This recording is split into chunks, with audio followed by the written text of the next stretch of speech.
Olá, tudo bem?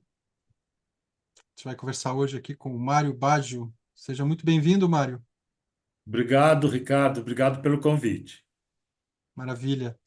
Vamos falar aqui sobre o novo livro do Mário Baggio, A Vida é uma Palavra Muito Curta, que saiu pela Penalux, agora Literalux, editora de São Paulo, da cidade de Guaratinguetá.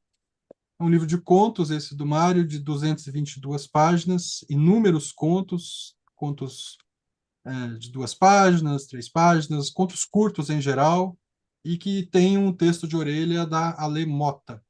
Isso. Maravilha. Mário, vou ler tua mini bio aqui antes da gente continuar. Mário Baggio é jornalista, escritor, nasceu em Ribeirão Claro, Paraná, mora em São Paulo. Ele tem com esse aqui 6 livros de contos. A Extraordinária Vida Real, 2016, A Mãe e o Filho da Mãe, 2017, Espantos para Uso Diário, de 2019, Verás que Tudo é Mentira, de 2020, e Antes de Cair o Pano, que é outro livro dele que eu tenho aqui, saiu pela Urutau, esse é de 2022. E também o Mário publicou contos em muitas revistas eletrônicas, como Germina, Gueto, Crônicas Cariocas, entre outras, e participou de algumas antologias também, Antologia Ruínas, 2020, Tanto Mar Entre Nós, Diásporas, 2021, Antologia de Contos da União Brasileira de Escritores, tanto em 21 quanto em 23. Tem uma produção já grande, Mário, tudo na área dos contos, né? Maravilha, é sobre isso que a gente vai falar bastante hoje, sobre essa urgência que está presente nos teus livros aqui, principalmente Antes de Cair o Pano e A Vida é uma Palavra Muito Curta, que são os livros que eu conheço aqui. É, Maravilha. Então, Mário, excelente estar aqui contigo. E eu queria começar te perguntando, né, a partir de uma apresentação que você escreveu aqui sobre o Antes de Cair o Pano, na qual você fala sobre o caráter de urgência dos seus contos, né? Você tem uma passagem lá que diz: há coisas urgentes. Você está comentando, né, um outro livro, acho que do João Gilberto Noll, né? Há coisas urgentes a serem feitas. Alguma coisa urgentemente, que é um Isso. conto do João Gilberto Noll. Exatamente. Há coisas urgentes a serem feitas antes da catástrofe, antes que caia o pano, no fim das contas. Isso. Vida é uma palavra muito curta, dá sequência a essa condição, né? Ao mesmo tempo, eu diria que é uma condição corajosa e ética das suas narrativas. E aí eu queria te pedir para refletir sobre essa condição ética dos seus contos, né? Em cima dessa característica de urgência que atravessa a maioria das suas narrativas aqui, ao menos nesses 2 livros. E que nos contasse se esse é um projeto mesmo, que está nos livros anteriores, ou se é algo que se desenvolveu nesses livros mais recentes. Como é que é essa É, coisa? tá. Eu acho que é uma coisa mais recente, Ricardo. Para eu começar a compor uma coletânea, eu preciso eu preciso inventar um tema master, né? Um tema que vai permear todas as narrativas.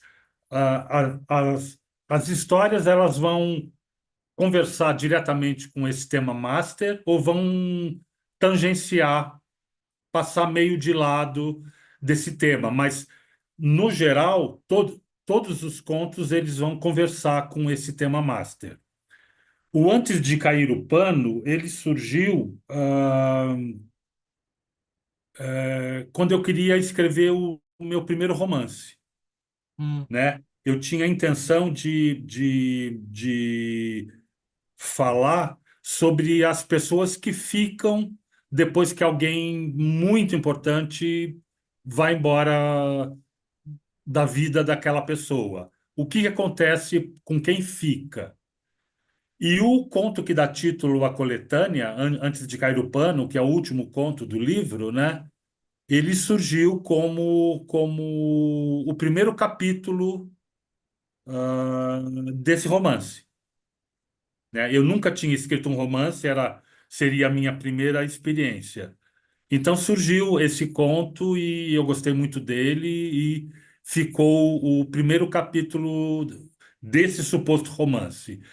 Quando eu fui começar a escrever o segundo capítulo e eu reli o primeiro, eu vi que eu não tinha mais nada para falar. Então, ele virou um conto de uma coletânea, porque se eu continuasse com ele, eu acho que eu seria muito repetitivo. Então, eu mudei o tema master que eu tinha decidido anteriormente e resolvi falar de finitudes, Uhum, né? Não só aquela, não só a morte. A gente estava vivendo em 2020, 21, quando eu escrevi esse livro, e muita coisa estava acontecendo no país, né? Então eu resolvi falar sobre um monte de finitudes que eu estava observando na vida, no mundo, no país. A finitude da delicadeza, da inocência, da ingenuidade, da delicadeza, enfim, tudo que a gente começava a perder, não só a morte. Aí começaram a surgir os contos, né? Então, se você se lembrar do Antes de Cair o Pano, o primeiro conto dele fala sobre uma mãe e uma garota que estão num campo de concentração. E ela já perdeu a noção de casa. O conto se chama Casa. uhum, E ela pergunta se a mãe fala: Olha, a gente vai embora para casa, vamos pegar o trem que vai passar por aqueles trilhos. E ela pergunta: Mas o que que é casa? Porque ela não, ela já tinha esquecido, né? E ela pergunta se na casa vai ter sentinela, uhum, porque ela já estava acostumada a ter sentinela, ou seja, da casa ela poderia fugir, né? Então, esse tipo de ingenuidade que a gente perdeu nos últimos anos com, com um governo fascista, com um governo é, é, sem delicadeza, né? E eu quis colocar tudo isso na coletânea. Então, aí eu abandonei a ideia de romance, por enquanto, e fui construindo essas narrativas. A coletânea foi selecionada num edital de publicação da editora Urutau, e ele saiu em julho de 22, né? Ele foi publicado. Aí eu comecei a pensar num outro tema, né? Que eu quis abordar também, que era a questão do tempo. uhum, Eu acho que um livro tem a ver com o outro no seguinte sentido: existe uma urgência de realizar coisas, porque a vida é muito curta, né? Então eu ando pensando nisso nos últimos anos, sobre a possibilidade da morte, a proximidade da morte. Eu já estou com idade avançada, quer dizer, mais ou menos, eu tenho mais passado do que futuro, né? Então, eu ando pensando muito nisso. Isso vem se refletindo no que eu escrevo. A, a vida é uma palavra muito curta, surgiu de um convite que a Penalux fez para mim quando eu mandei um exemplar Antes de Cair o Pano para o Wilson Gorgi, lá da Penalux. sim, Eu comecei a mexer nisso, no novo livro, em janeiro de 23, né? E comecei a descrever, a escrever sobre o tempo, sobre a passagem no tempo, não o tempo do relógio, né? Mas eu quis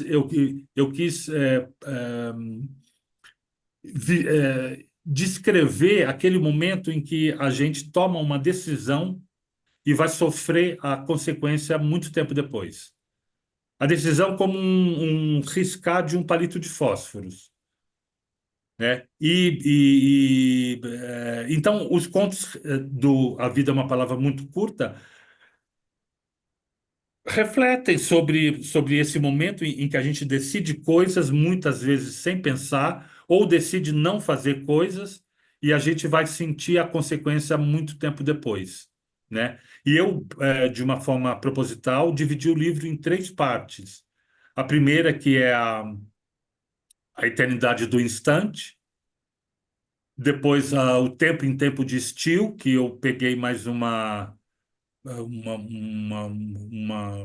eu tentei dar uma pegada mais de prosa poética, e Uhum, o futuro foi muito pior, que é justamente a consequência daquela decisão que foi tomada na primeira parte. Não que os contos da terceira e da primeira tenham a ver, mas os personagens da terceira parte estão vivenciando uma consequência de algo que eles fizeram antes, né? Então eu quis retratar esse tipo de coisa. Eu acho que os dois livros têm a ver no sentido da urgência de refletir sobre a finitude, né? O Antes de Cair o Pano, eu acho que ele é mais explícito sobre isso, né? E A Vida é uma Palavra Muito Curta é, é um pouco mais reflexivo, ainda não. Eu estou ainda tateando algumas possibilidades, uhum, né? Então, eu acho que é um livro. A Vida é uma palavra muito curta. Ele saiu a fórceps de mim, né? Então, ele foi muito difícil, e depois eu posso até explicar por quê. E então eu acho que é um livro de passagem. E antes de cair o pano, é mais definitivo, uhum. é mais enfático na questão da finitude. Interessante você falar isso uma coisa que eu achei interessante na tua resposta aí é quando você disse que escreveu o livro em 2023, né, basicamente. Então tem uma urgência na escrita também, É, de uma produção grande, porque são o quê? Uns 50 contos, mais ou menos. Eu não cheguei a contar os contos aqui, mas é, é um pouco por volta disso daí, né? uhum, Talvez você pudesse falar já disso, antes que a gente também se perca aqui em tá. outras questões. Por que Isso. saiu em force, saiu a Saiu force a forceps. esse processo de Foi, escrita aí? é, porque quando eu mandei antes de cair o pano para Penalux, eles me fizeram o convite: olha, mande um original, a gente gosta do que você escreve e gostaríamos de avaliar um original. Eu tinha recém-lançado o Antes de Cair o Pano. E eu falei, eu vou pensar nisso no começo de 2023. Vou definir o tema master, vou começar a escrever os textos e tal. Ah, e eu comecei em janeiro mesmo, meados de janeiro, mais para o fim. E eu senti que não estava saindo, não estava fluindo como os livros anteriores. Estava muito, estava muito difícil, né? Eu não, as ideias que eu tinha, eu não estava colocando com muita facilidade no papel. E aí a coisa eu já estava num processo de bloqueio criativo sem saber. E aí foi aos trancos e barrancos, eu fui escrevendo as narrativas, não com muita convicção, e eu já estava farto do livro quando chegou julho de 2023. E eu dei o livro por terminado, porque eu estava cansado dele mesmo, né? Eu acho que todo autor já passou meio por isso. Eu fiquei farto do livro pela dificuldade que ele tinha pelo sofrimento que ele tinha me causado. Eu dei o livro por encerrado, mandei para a editora, eles aprovaram. Eu mandei para revisão, feita por uma escritora amiga minha, a Vanessa Molnar. Ela fez algumas observações, todas pertinentes, E eu estava consolidando os comentários dela no livro, quando eu parei. Falei, esse livro não está bom. Não está bom, não está dizendo o que eu quero dizer. Eu mal reconheço alguns contos daí. E eu de imediato escrevi para o Wilson dizendo: eu declino do convite para publicar, mas o livro não me satisfaz, então eu vou repensar e depois eu entro em contato. Eles entenderam, disseram para eu fazer da forma que eu quisesse. E de julho até novembro, eu tive consciência que eu estava com bloqueio criativo, com Uhum. falta de ideias, ou quando as ideias vinham, elas não se concretizavam de uma forma satisfatória. Eu me fechei, saí das redes, mergulhei em leitura, li um monte de coisa, David Machado, voltei para o Dalton Trevisan, que é a minha referência maior, voltei pro Érico Veríssimo, essa de Queiroz, li alguns contemporâneos, Graciliano Ramos, enfim, mergulhei em leitura, eu só lia durante 4, 5 meses, né? Até que me caiu às mãos um livro de uma escritora argentina chamada Samantha Schweblin. Você deve conhecer, não? É uma Não, não. escritora muito celebrada na Argentina, jovem ainda. Um livro que se chama Pássaros na Boca. E quando eu terminei o livro, eu falei: é isso, né? Eu estava completamente envolvido na atmosfera que ela tinha criado. É um livro de contos. Ela tem o dom de começar uma história, um conto, de uma forma absolutamente banal e depois transformar aquilo num realismo mágico, numa coisa insólita, e você nem percebe que ela fez essa passagem, tá? É um talento incrível. E aí eu falei, é isso. Aí eu voltei ao meu antigo arquivo do A Vida é uma Palavra Muito, Muito Curta, excluí quase 50% dos contos. O que sobrou eu reescrevi, e escrevi mais uns 10 ou 12, 15 contos novos, envolvido nessa atmosfera que a Samantha Schweblin me despertou, né? Aham. Então, tem contos aí que são que trazem essa atmosfera que eu estava vivenciando, que eu captei de forma muito intensa, muito visceral da escrita da escritora argentina. Então, se você lê Esses Dias Tão Cachorros, Sim. que está quase no final do volume, Aham. né? Um Elo a Mais também é bem fruto dessa minha leitura. E aí eu dei o livro por finalizado pela segunda vez, agora com uma visão bem, bem satisfatória, e mandei de novo para a editora. E foi aprovado, né? E aí ele foi publicado em fevereiro, março de 2024, Certo. né? Então foi um processo que muito doloroso para mim. Foi a primeira vez que eu vivenciei esse tipo de situação, de ter ideia, mas não conseguir concretizar, né? Não conseguir escrever de uma forma que me satisfizesse, Uhum. né? Porque eu já adquiri, eu não sei se eu posso chamar de estilo, ou de método, ou de processo, ou, ou de mecânica mesmo. Eu começo a escrever já sabendo onde eu vou chegar. Eu já conheço o final do conto, né? Todos eles.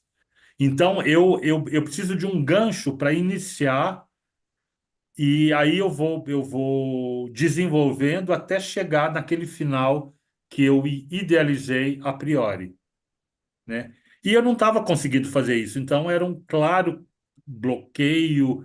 é, é, eu fiquei muito envolvido com aquele 8 de janeiro, eu não parava de ver as reportagens, uhum, uhum, Ah, e olha, e foi o ano inteiro muito desestimulado de escrever, né? E, mas aí, com as leituras que eu efetuei, é, é, foram cruciais, né? E daí eu consegui produzir esse livro que você tem na mão, que é uma coisa que me satisfaz, embora eu ache que ele é como eu te falei no começo, um livro de passagem, né? uhum. Eu ando refletindo muito, muito sobre finitude mesmo, sobre a possibilidade da morte, a proximidade, a, a iminência, né? Desse evento do qual a gente não pode fugir, né? Então, eu tenho esse livro é um pouco fruto dessas reflexões e bom, o livro está aí, né? Não pude inscrevê-lo em nenhum concurso, porque ele saiu em 2024, só Ah, o ano que vem. mas sabe, Mário, Foi. isso que você está falando, eu, primeiro, né, me identifiquei muito com o que você está falando, porque é, os meus livros saíram ali até 2022, e eu também entrei num bloqueio criativo, e esse canal, com essas leituras que eu me impus, todas elas, de ler o contemporâneo, de trabalhar o contemporâneo, de ver os impasses e as possibilidades que a literatura contemporânea vem trazendo, principalmente a brasileira, tem me ajudado não a voltar à escrita ainda, mas a repensar minha escrita e a projetar para, espero, em breve, novas escritas. Então, você falou de todo esse processo de leitura que foi essencial para que você conseguisse deslanchar e terminar o livro. Então, eu acho que eu me identifiquei muito com isso. O segundo ponto é que você falando tudo que você falou, você trouxe um tipo de bastidor que é raro que escritores façam, né? Porque o escritor está sempre, muitas vezes, nessa necessidade de vender o seu peixe, de apresentar o seu livro, é, trazer só os seus sucessos no fim das contas, né? É como se a É, gente não passasse por todas esses vai e vens aí que você descreve muito bem no processo de escrita, no processo de concepção do que é a obra e da verdade da obra. Porque, inclusive, assim, estava pensando que existe você falou aí do, da ideia de finitude, da presença da morte, mas a gente pode dizer que é a morte coletiva também, a morte do planeta, a morte de tanta coisa, não é só a nossa morte, nós que somos dois sujeitos que passamos da metade da vida, digamos assim, né, que somos maduros, tal. Né, eu já o passei bem da o metade, nosso, o bem da nosso metade. passado extenso, né? É, E as suas duas dedicatórias dos livros que você me enviou aqui, o Antes de Cair o Pano, você escreve lá que o tempo nos permita fazer o necessário antes de cair o pano.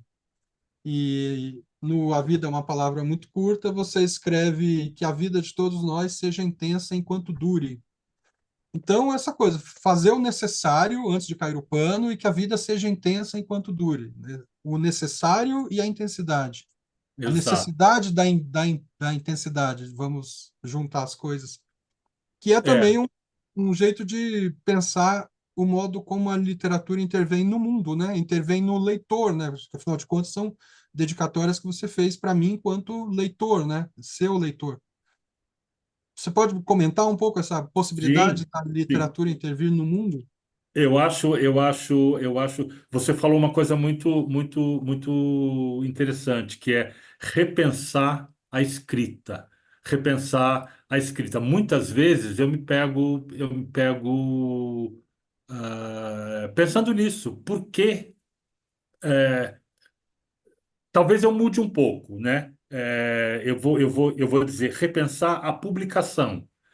A Uhum, escrita é uma coisa intrínseca em mim. Eu não sei viver sem escrever, né? eu já não tenho um emprego formal mais, né? Eu já estou retirado do mercado de trabalho. Então a minha vida é a literatura. Então, escrever, eu escrevo todos os dias, né? Eu tenho muitos arquivos em Word em que eu anoto pensamentos, cenas, uma palavra, uma frase, um parágrafo.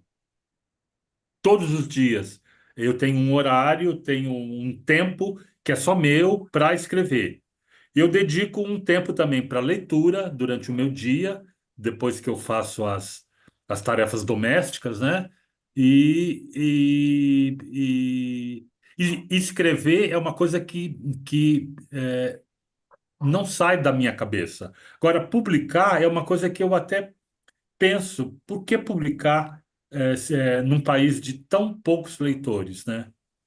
Publicar por uma questão de vaidade, para ver o nome impresso em letra de forma, na capa de um livro, enfim, eu tenho pensado nisso, né? Tenho pensado bastante. Agora, escrever é uma coisa que é parte do meu. Eu preciso. Eu penso o mundo, eu penso a vida, eu penso a minha existência, eu penso a minha família, eu penso a razão de estar escrevendo. Eu não consigo. Eu acho que eu falando, eu sou horrível, porque você já percebeu que eu sou meio gago. Mas eu não. Então, eu não gosto muito de. Dois aqui.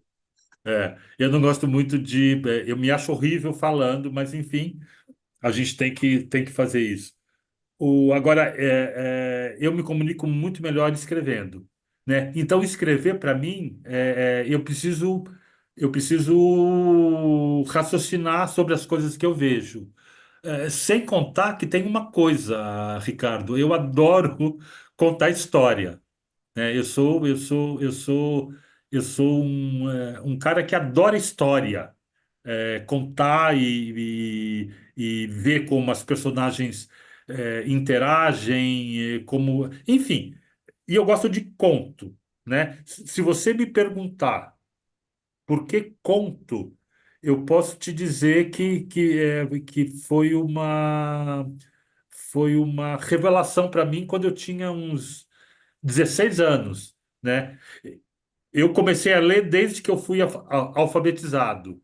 Então, eu li Monteiro Lobato, Gibi, e com 13 anos eu li o meu primeiro romance, que foi o Éramos Seis, da Maria José Dupré, né?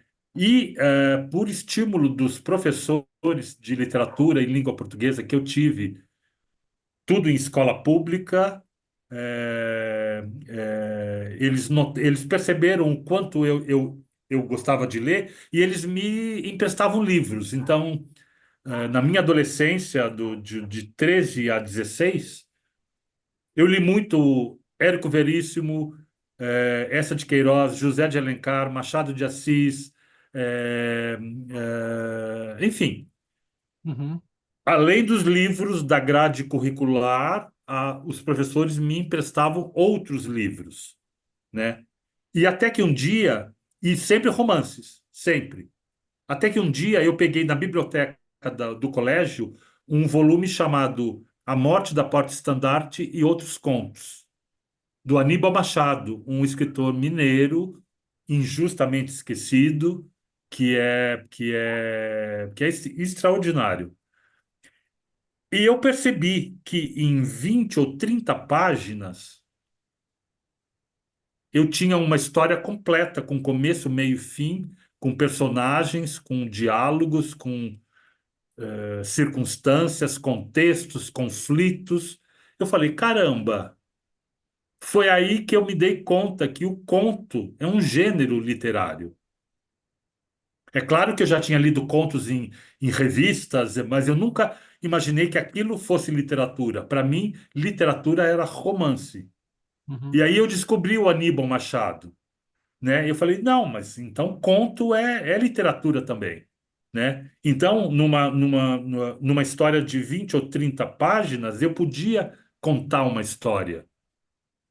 Não preciso, não era necessário 300 páginas, né, para contar uma história. Eu podia contar com menos. Foi aí que eu descobri o gênero, né? E muitos anos depois, na faculdade, a professora de literatura da faculdade de jornalismo, ela disse: leia Dalton Trevisan. Aí eu fiquei louco, porque as 20, 30 páginas do Aníbal Machado, ou do Guimarães Rosa no Primeiras Histórias, tinham se convertido em 5 do Dalton Trevisan, no 8 no máximo. E, e sem negar nada ao leitor, nenhuma informação. Está ali em 8 páginas uma história completa. Eu fiquei louco com o Dalton Trevisan, e por isso que eu digo que ele é minha referência até hoje.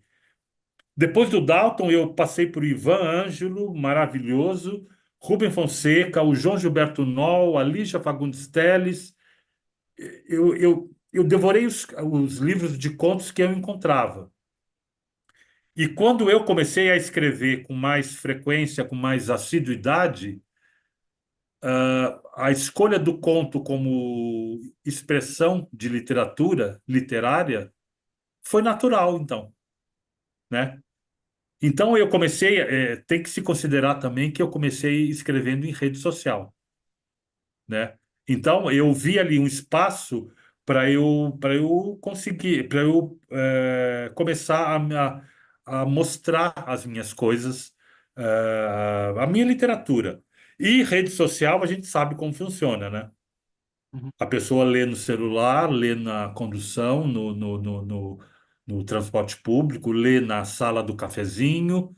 E eu achei que o conto casava bem com aquele espaço da rede social, né? Por isso que eu virei um contista, né? E todos os meus livros, os 6 até hoje, são de contos, e eu tentei, né, como eu te falei no começo, escrever um romance.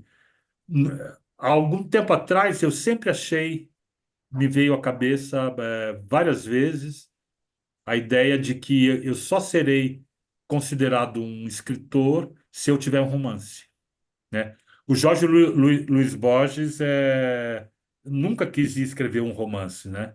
E o próprio Dalton Trevisan só escreveu A Polaquinha, que é o único romance dele que, para mim, aquilo nem é romance, é um conto estendido, um conto um pouco mais longo, né?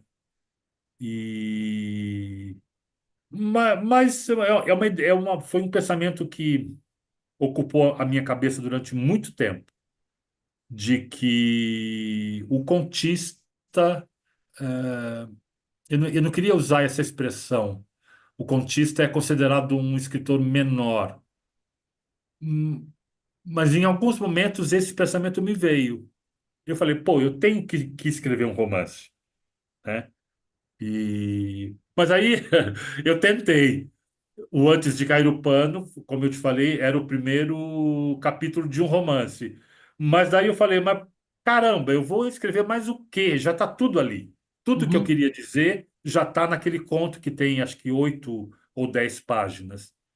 E eu falei, mas, romance fica para outra vez. E eu já nem penso mais nisso, né? E eu até ironizo em algumas vezes. No próprio A Vida é uma Palavra Muito Curta, na segunda parte, tem um conto chamado O Romance, né? Você deve ter lido, que é um escritor que escreveu contos e a vida inteira e que ele se sentia obrigado, forçado a escrever um romance, até que ele escreve. E aí ele termina, ele revisa, ele fala aqui, romance maravilhoso. Aí ele abre uma garrafa de vinho, ele vai jogando as folhas na lareira. Quer dizer, para ele era o romance perfeito, ninguém leria aquilo que ele escreveu. Evidentemente Uhum. é uma ironia, né? Mas eu até tenho ideias para romance, mas quando eu começo a escrever sei lá, o primeiro capítulo, ou o que seria o primeiro capítulo, falo, pô, mas escrever mais o quê? Já está tudo aí. Uhum. Eu olho para os romances, eu admiro muitos escritores contemporâneos, mesmo os clássicos, a passagem de um capítulo para o outro e a coisa vai se acumulando, acontecimento após acontecimento, conflitos vão se somando, as personagens vão se desenvolvendo, vão criando, eh, eh, vão se expondo de outras maneiras. Eu falo, pô, eu não consigo fazer isso, porque tudo que eu quero dizer, eu digo em 3 páginas, em 8 páginas. Não é que eu seja superdotado. Eu acho que o meu voo é voo curto, né? Tudo que eu quero dizer, eu já tenho no primeiro parágrafo, como eu já sei o fim que eu quero atingir, eu tenho que cuidar do meio, do desenvolvimento, né? E isso dá um conto, né? Não dá um romance, porque a personagem que eu crio não é tão profunda que me obrigue a desenvolvê-la, eu acho. Eu acho que não é que ela seja rasa, mas eu tenho aquele sentido, como você falou no começo, de urgência. Uhum. Então, eu já quero que ela cometa o crime, já no primeiro parágrafo. Eu estou Sim. trabalhando num livro novo agora que o meu tema master é a invisibilidade. Eu quero falar sobre aquelas pessoas que estão do nosso lado e a gente quase nem percebe que elas estão ali, que fazem coisas boas para a gente ou que não fazem, ou que nos brindam apenas com a sua presença, com a sua bondade, ou com a sua maldade, ou Uhum. com o seu veneno. E eu estou trabalhando num conto agora em que eu começo mais ou menos assim. A fulana, a personagem, acordou, saiu da cama às 6 horas e tal, se prepara para ir ao trabalho, sem saber que às 18h30, quando ela voltar para casa, ela será violentada. Esse é o primeiro parágrafo, Uhum. né? Então Uhum. eu já estou informando o leitor que algo vai acontecer, né? E aí eu vou chegar no final, eu sei como ela será violentada, né? Então eu estou desenvolvendo o meio agora para chegar nesse clímax, nesse final, digamos assim, de impacto, né? Então, se eu fosse escrever um romance sobre isso, meu Deus, eu teria que sofrer muito, entendeu? Eu teria que dar muito, polir muito o meu cérebro para rechear 150 páginas com uma coisa que eu já sei o que vai acontecer e que eu posso dizer em 5 páginas, né? Então é um sofrimento grande porque eu até entro em contradição quando eu digo isso, porque eu adoro ler os romances, né? E eu não sei porque eu não consigo escrever. Quando eu boto no papel, eu já tenho toda a história na cabeça e essa história ela cabe em 8 páginas. Então aí eu tenho que tirar o meu chapéu para os romancistas, Uhum. Uhum. dizer que eu adoro eles, mas eu não consigo ser como eles, pelo menos não por enquanto, Sim, né? sim. Não por enquanto. Não que você não sofra também com os contos, né? Mas você, você falou aí do conto romance, e eu lembrei de outro, que é o Veias Abertas, que justamente termina, né, com essa ideia, a personagem termina com a frase: a história do novo livro já estava inteira na minha cabeça. Isso. E eu acho que é um pouco tudo que você falou aí também, muito do que você falou aí sobre como os contos acontecem para você no seu processo aí de criação, né, de escrita e de reescrita. Tem Isso. uma coisa, né, pensando um pouco essa dimensão do tempo, você falou que é um autor desse voo mais curto. Quando você fala de voo mais curto, a gente pensa, claro, em espaço, mas a gente pensa em tempo também, né? Que é algo que atravessa a vida, é uma palavra muito curta, e também antes de cair o pano. Por exemplo, os títulos dessas partes aí lidam com o tempo, as epígrafes lidam com o tempo, sempre contrapondo ali o eterno com o instante. Tem muitas menções, ainda que já seja posterior, ainda há menções ao confinamento pela epidemia de Covid. O sim, próprio primeiro conto, né, sim, tá nesse clima, que é suspensão do tempo e sensação iminente do fim. Há contos como O Jantar, por exemplo, aquela história de marido e mulher ali, em que eu fui contando ali, fui marcando, tem mais de 30 referências ao tempo ali. A construção, né, do conto é feita em cima de sim, referências ao tempo. Outros, como O Grito dos Fantasmas, aproximam aquele instante decisivo, é uma confissão numa igreja, de um passado decorrido, de uma culpa acumulada, né? Coisas assim naquela personagem. Outros contos contrapõem passado e presente, outros insistem na noção de instante ou de duração mesmo. E a própria urgência formal, no fim das contas, né?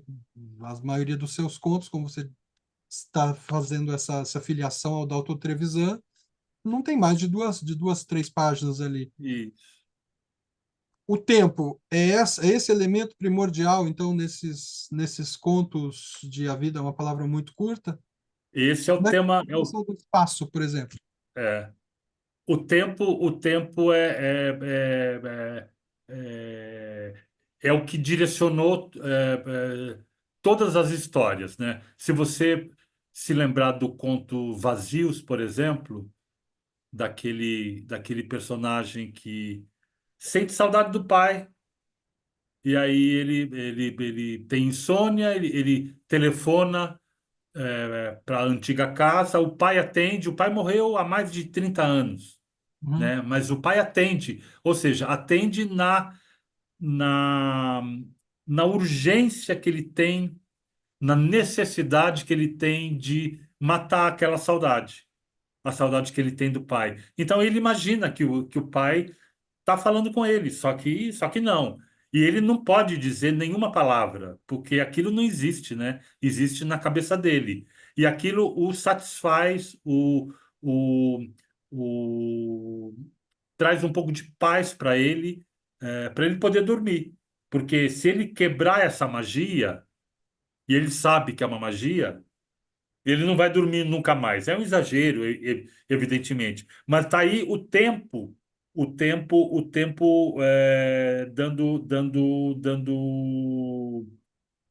colocando as suas garras, né? Na cabeça das pessoas. Eu passo, né? O tempo parece dizer o tempo todo. O tempo todo, o tempo diz: eu passo, eu consigo passar. Você não pode ficar. Você tem que me acompanhar. De alguma maneira, você tem que me acompanhar. O conto dessa vida, desta arte, que é a conversa, né, num boteco de um velho com um rapaz mais jovem, né? E o velho, ele, ele sabe que o tempo é inclemente, o tempo não espera, o tempo não para, como dizia o Cazuza antigamente, né? A questão do espaço que você mencionou, eu não saberia dizer muito sobre isso. Eu acho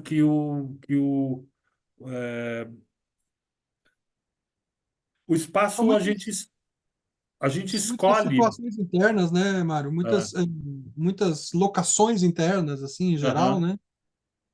Eu acho que isso acaba confinando mais trazendo essa ideia de confinamento. Daí o espaço ele é menos explorado. Claro que tem assim espaços que são de contextos muito claros, como esse dos cachorros, do Alain Delon, como é que chama o conto? sim, Esses dias sim, estão cachorros, que aí sim situa numa periferia específica ali, né? Ou seja, o espaço também influencia, né? É assim que as coisas acontecem naquele ambiente, como você termina ali a isso. história. No Marcilac. Exato. É. Você sabe que o Marcilac existe aqui em São Paulo, né? É um Uhum, bairro, no extremo sul da cidade de São Paulo, já caminhando para o litoral. E é um bairro paupérrimo. Ele nem chama Jardim Marcilac, ele chama Engenheiro Marcilac, uhum, porque ele surgiu com a ideia de um engenheiro alemão que queria construir uma estrada de ferro até o litoral, até Itanhaém. uhum, E a coisa foi abandonada tal. Hoje, o Engenheiro Marcilac, o bairro, ele já está mais desenvolvido tal, ele é muito frio porque ele está na Serra do Mar, está no meio da Serra do Mar. Ele é sim, uma estação de ecoturismo e é uhum, paupérrimo lá, paupérrimo. As pessoas para se deslocarem até o centro da cidade, elas levam no mínimo 3 horas, três conduções, lá não tem médico, lá não, enfim, é muito pobre, né? E eu fui uma vez lá, há muito tempo atrás, não tinha água encanada, tinha poço artesiano, enfim, né? Agora, sobre espaço, eu queria falar um pouquinho sobre a memória, né? Eu localizo muitas histórias que eu conto na memória. Aquele conto Ravi, o Menino Eterno, ele se passa todo na memória, né? Na memória do professor que está se barbeando e aparece aquele menino no espelho, que é ele mesmo na infância. Então, é ele lembrando de uhum, coisas que ele viveu na infância, né? Então, a memória que eu acho, Ricardo, que é o que vai ficar de nós, né? uhum, A memória é o que vai sobrar, né? Quando a gente for embora, né? Alguém vai se lembrar da gente, né? Nossa, eu estou bem pessimista, né? Mas eu acho isso, eu venho pensando nisso há muito tempo, né? A gente vai ficar na memória dos que permanecerem, né?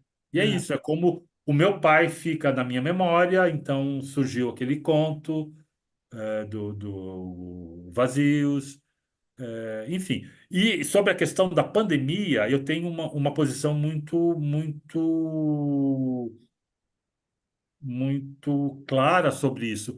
Eu acho que a pandemia foi uma coisa tão terrível que desceu sobre a humanidade que a gente só vai poder falar com clareza, propriedade daqui quando a gente tiver distanciamento, daqui a uns 20, 30 anos, né? Como hoje a gente fala ainda da Segunda Guerra Mundial, da isso. Guerra do Vietnã, a gente fala do Holocausto, é, isso 60 Traumas, anos né? após, né?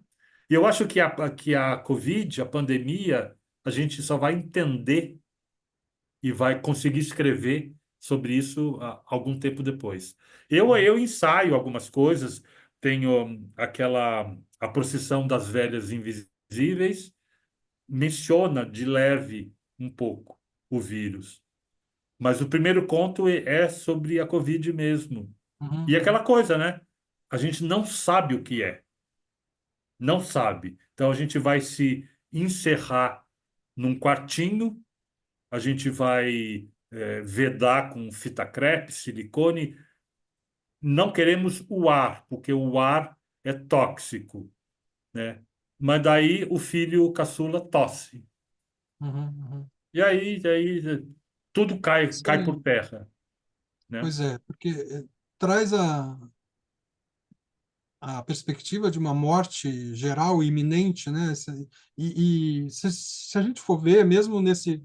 Você estava falando aí do conto Esses Dias Estão Cachorros, eu falei dele também. Ele é um conto que explicita uma violência ali ao fim, né? E Uhum. muitos dos seus contos trazem essa temática da morte, ou por outro lado, uma sensação que é a insistência da vida, mesmo na morte, né? Tem muitos, eu pensei que tem muitos fantasmas nos seus contos. Gente que some, gente que reaparece, tem personagens que estão nesses limites da infância e da velhice. Muitas histórias trazem uma relação ou de deslocamento ou de espelhamento entre vida e morte, né? E ao mesmo tempo tem muita destruição da vida, tem situações de estraçalhamento, de canibalismo, de coisas desse tipo. Então, eu pediria que você refletisse um pouco aqui com a gente sobre como é que você trabalha com a descrição da violência, por exemplo, que muitas É, vezes é bastante explícita, e, com a presença da morte nos seus textos também. Você falou uma coisa interessante, a morte em vida. Por exemplo, Veias Abertas. Veias Abertas nada mais é do que você matar uma escritora em vida. Ou seja, ela escreveu um livro, mas é o nome de outra que vai estar escrito na capa. Ela não vai aparecer. E quem está escrito na capa é o nome de alguém que não existe. É um golpe, né? Então e ela aceitou porque ganhou lá a joia, achou que tudo bem, de repente. Será que não existe algo assim muito parecido na nossa vida real? Eu não me surpreenderia com se, se, se, se soubesse de uma notícia assim. Agora, a morte, Ricardo, a morte, meu Deus, não há o que fazer, né? Então, eu acho que existe uma coisa de conformidade, né? A gente tem que se conformar. Ela existe e está presente e é imprevisível, né? Você não sabe, você não tem como prever, não tem como evitar, como você pode até ter alguns cuidados paliativos, mas ah, ela é súbita, inesperada, ela é. Então, eu estou numa fase de conformidade, né? Eu acho que ela existe, que ela está aí, pode estar do meu lado, pode estar eh, à minha espreita amanhã. E fazer o quê? Não há nada a fazer. Então, que a minha vida seja intensa enquanto dure, né? Como eu escrevi na tua dedicatória. É, Agora, Mário, me interessa assim te ouvir com relação a esses choques que você propõe para quem está te lendo, que são hum, dois, eu diria, que é o choque dessa violência que muitas vezes ela é aberta e é esse choque que é de uma realidade que de repente se distorce, né? É uma realidade que acaba sendo um choque para quem está lendo, porque você está num caminho ali de um real relativamente estável e de repente a coisa se distorce e entra um sim. pouco fantástico para essa dimensão. Mas a descrição da violência também foi algo que me chamou muita atenção. Uhum. Você está falando do Um Elo a Mais, do Esses Dias Estão Cachorros, Por exemplo, e alguns outros contos. A violência eu acho difícil de escrever, tá? Eu tenho aí eu tenho muito medo de virar clichê, né? uhum, Descrevendo violência, uma coisa tão assim, de uma maneira muito explícita. Mas eu acho que há violência nas coisas que eu escrevo que elas estão assim, elas não são visíveis, né? O conto O Jantar é uma violência contra a mulher. O conto Martírio é uma violência contra a mulher. Como que você encerra uma mulher, uma idosa, numa caixa de cimento, né? Que tem uma ou outra janelinha, e ela tá lá porque ela tá lá para morrer mesmo, uhum, né? uhum. Ela foi colocada lá porque ela não tem mais lugar no mundo acelerado que a gente vive. E eu quis no conto Martírio, tá? Eu quis contrapor a idosa com a adolescente de 16 anos, vinda de uma família disfuncional, né? E aquele diálogo entre ela, a velha refletindo sobre o que ela passou e refletindo sobre o óbvio, né? Ela não está trazendo nenhuma novidade lá. E a menina, a adolescente, tá se deparando, tá se vendo naquela velha. Por isso que ela diz, puxa, no final, e foi quando eu consegui ver o mar, porque estava numa viagem indo para o litoral e tal. E ela conseguiu ver o mar porque o mar é amplidão. O mar é o ar, é o espaço, né? Então, existe uma violência ali que não foi, que a velha não estava maltratando a menina, mas ela estava contando, olha, o teu destino não vai ser tão diferente do meu. De repente você vai terminar os seus dias numa caixa de cimento, né? Não é uma casa de alvenaria. Eu quis deixar claro que é uma caixa de cimento. No Antes de Cair o Pano, tem um. Eu não me lembro do título,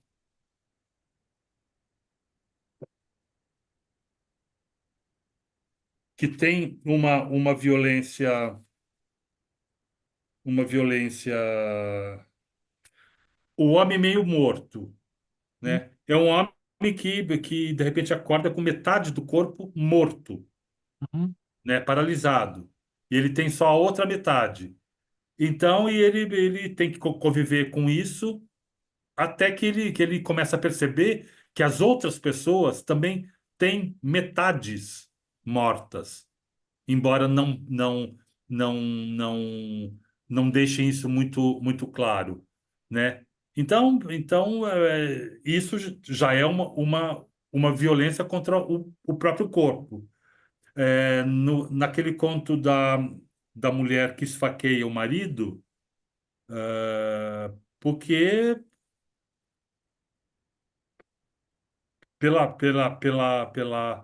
eh, pelo comportamento dele de não considerá-la importante, né? E isso está no Antes de Cair o Pano também. Então, são pequenas violências e eu vou te dizer, ah, eu acho que eu não escrevo, é raro eu escrever um conto sem violência. Uhum. Pensando nisso que você está me falando.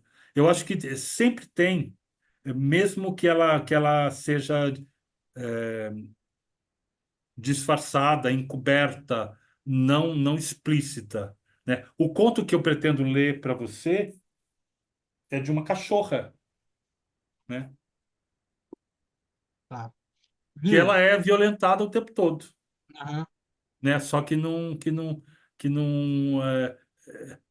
aí entra a coisa do instinto. Será que a gente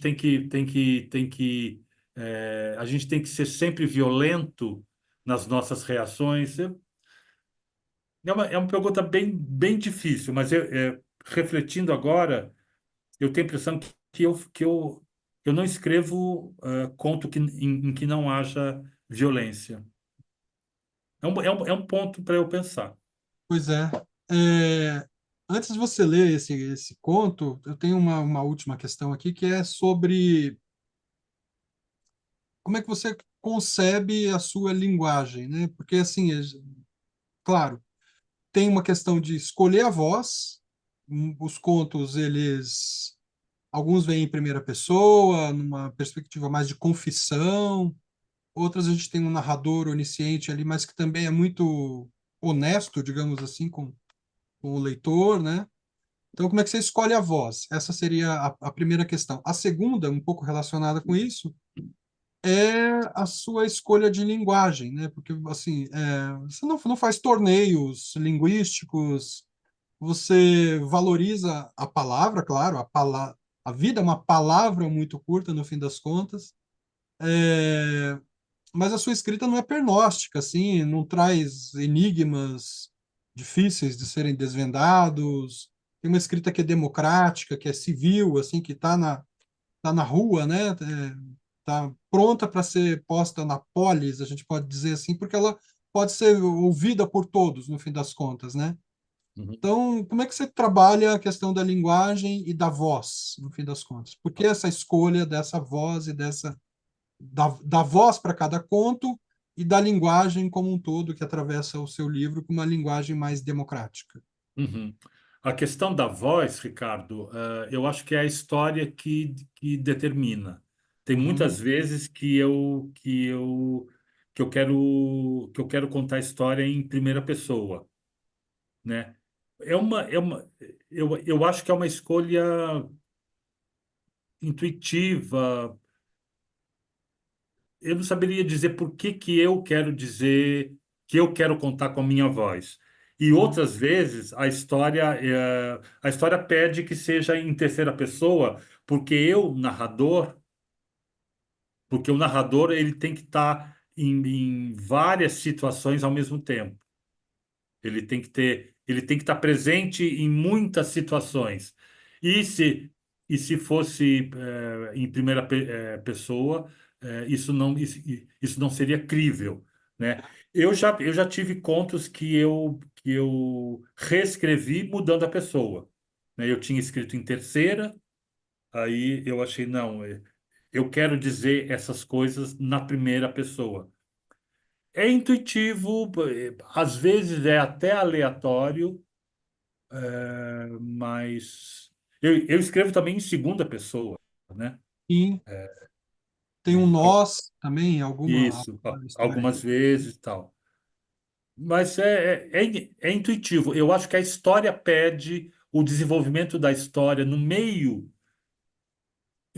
Já aconteceu muitas vezes de no meio eu trocar a pessoa de primeira para terceira. Aí você muda todo o verbo, todo todo o contexto, enfim. Uhum.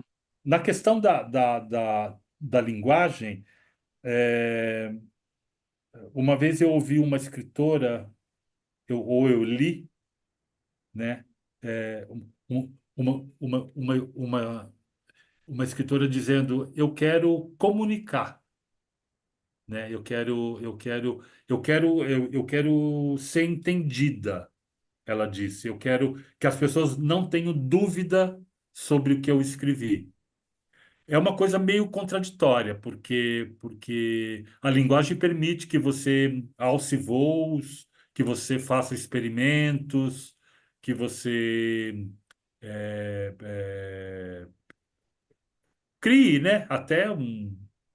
Palavras novas e tal. E, e eu costumo deixar, muitas vezes, não sempre, os meus contos com final aberto, né? Eu não concluo. Porque eu gosto que o leitor participe daquela história, Uhum. que ele crie o próprio final, né? No Antes de Cair o Pano tem alguns contos assim, eu acho que pernóstico eu não sou, nem pedante, eu não quero vomitar erudição, isso está longe de mim, né? Então eu acho que a linguagem direta é aquela que chega mais no leitor, sem muito volteio, sem muito, sem muita,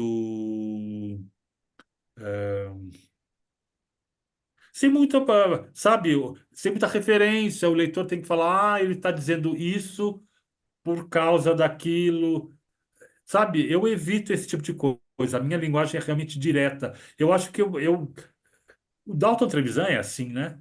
Sim. Até onde eu sei. Não, e O Caio todos esses Fernando Abreu, outros, o todos Caio os Fernando outros que você Abreu, mencionou, o Caio Fernando, exatamente, e os O outros Rubem mencionados também. Fonseca, não tem nada mais direto que ele. O Ivan Ângelo, o Ivan Ângelo tem um livro chamado A Casa de Vidro, um livro Sim. de contos, Uhum. que é espetacular, né? E ele é sempre muito direto. Quando eu produzi Antes de Cair o Pano, eu mandei pela primeira vez para uma leitura crítica, né? E quem fez a leitura crítica foi o Tiago Velasco, que é um escritor carioca. eh, e ele me disse: se você quer contar uma história, já mostre, já dê indício no primeiro parágrafo. Já Uhum, diga. A fulana saiu de casa e ela vai ser às 6:30 da tarde, ela será violentada. Ponto.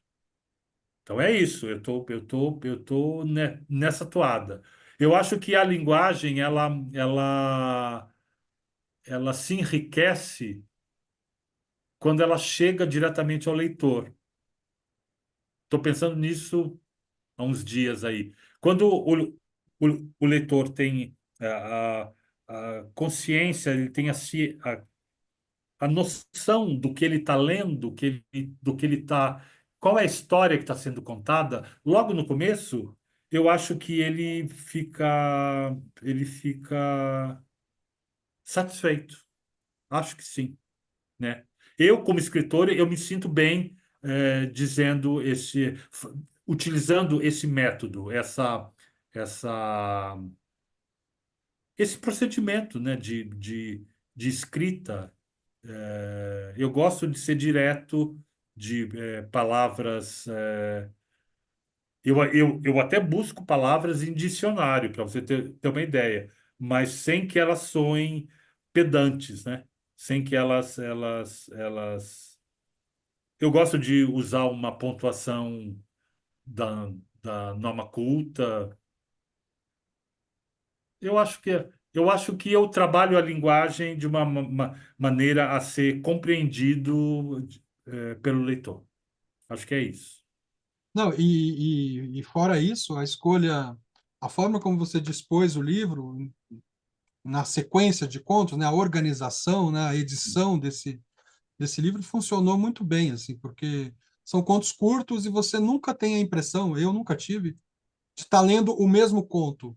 Como você falou disso, de já falar logo no início a que vem o conto, sobre o que é, quem é a personagem, a gente já pula de uma lendo, mesmo lendo na sequência, tem gente que gosta de ler um conto por dia, e tal. Eu, em geral, leio o livro inteiro. E Uhum, não tive em nenhuma circunstância essa sensação de estar lendo o conto anterior, de fazer uma confusão entre um conto e outro. A chave vira muito, muito rapidamente, você faz muito bem isso também pela disposição dos contos no livro. Acho que funcionou muito bem. E eu vou deixar depois aqui do nosso vídeo, quando a gente publicá-lo, o link para vocês adquirirem o livro do Mário. Isso aí, que tal uma isso leitura aí. agora, Mário? Vamos lá? O que você pensou em ler? Eu vou ler A Melhor Estação, página 138. Tá bom. Sabe o conto que eu mais gostei? Claro Hum. que ele é longo, acho que a gente não deveria lê-lo aqui, mas eu vou deixar a dica para quem já leu o teu livro, ou vai ler. O conto Martírio, tá bem no meio do livro. É o Eu martírio adorei esse. Adorei. da caixa de cimento. É, É o Martírio. martírio. Uhum. Você sabe que esse conto ele foi antes de cair o pano, o conto Aleijões foi selecionado pela UB na antologia de contos em 2021. E na antologia de 2023 da UB também, o Martírio foi selecionado, Ah, então. né? Eles vão, ele vai ser Realmente muito bom. publicado. Vamos lá. Eu sou péssimo leitor, eu te falei, eu sou Tá bom. horrível, mas vamos lá. Qual A, é? a melhor estação, página 138. Tá bom. Ela sabe que já é outono pelo barulho crocante das folhas secas rachando sob seus passos. Ainda que não possa distinguir as cores, nem os galhos secos, ela sabe. Não percebe a diferença entre os ocres, os marrons ou os amarelos avermelhados que forram o chão, mas sente a mudança do ar, que é mais fresco na sua estação preferida. Suspira. Já não sente tanto calor quando passeia pelo parque e ainda não faz um frio que a impeça de se deitar na grama e deixar o tempo passar. Está aliviada. No outono, ninguém vai persegui-la ou intimidá-la. É o tempo em que seus hormônios relaxam e ninguém irá machucá-la. Será deixada em paz. Em dias assim, não poder enxergar não lhe causa tristeza. No outono, não corre o risco de ser violentada. Enquanto durar a estação, seus dias serão dedicados a desfrutar a platitude de cachorra cega e abandonada nas ruas da cidade. E parece que já enuncia um pouco esse projeto novo seu de tratar dos invisíveis. Inclusive, o próximo ponto aqui se chama Os Invisíveis. Isso. Acho que já, já tem aqui o elo para a próxima conversa nossa aqui. Então, tá bom. Maravilha. Muito Agradeço muito a tua presença. obrigado. Oi? Agradeço muito a tua presença. Foi bem esclarecedor aqui sobre os procedimentos de escrita, de como você concebe o teu texto. É sempre bom pensar isso, né? A autorreflexão do escritor sobre o seu trabalho, e é um pouco isso que a gente quer fazer. Então, eu te agradeço demais, foi muito bom. Ok, muito obrigado, Ricardo. Teu canal é ótimo, estou sempre acompanhando. E viva a literatura brasileira. Mas, É isso viva aí. mesmo. Gente, obrigado para quem assistiu. Até semana que vem aí com outro livro. Um Abraço. abraço. Tchau.